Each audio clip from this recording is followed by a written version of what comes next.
Time for do-it-yourself home automation, and I've got the basics of my cryptocurrency computer, modern cryptocurrency computer up and running here.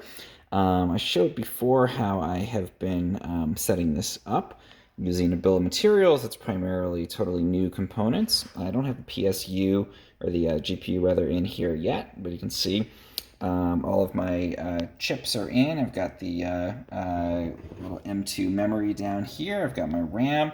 I've got my AMD CPU on the motherboard here, and then everything's plugged in, and everything is also working. So I've got this going into monitor here. It's a little Spectre monitor through the HDMI cable, and I've got a USB stick with my Windows installer, and now I'm going to go ahead and go through the process of activating and installing Windows on here, putting it on that M2 SSD, and once that's all good to go, I'll drop in the GPU, and then we can go ahead and start to actually use this for some mining.